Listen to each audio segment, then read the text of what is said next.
धृतराष्ट्र की पत्नी गांधारी को महर्षि वेदव्यास ने 100 पुत्रों की माता होने का वरदान दिया था।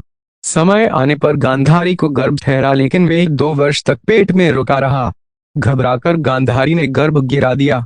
उसके पेट से लोहे के गोले के समान एक मांसपिंड निकला।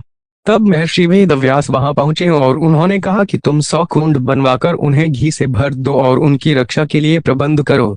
इसके बाद महर्षि वेदव्यास ने गांधारी को उस मांसपिंड पर ठंडा जल छिड़कने के लिए कहा।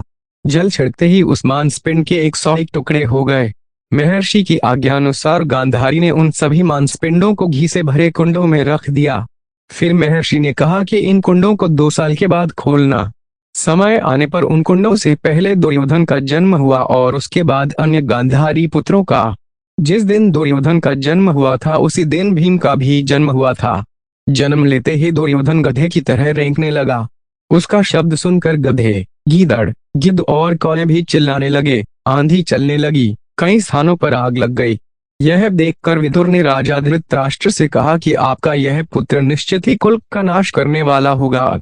आप इस पुत्र का त्याग कर दीजिए। लेकिन पुत्र स्नेह के कारण धृतराष्ट्र ऐसा नहीं कर पाए। गांधारी का सबसे बड़ा पुत्र था दुर्योधन।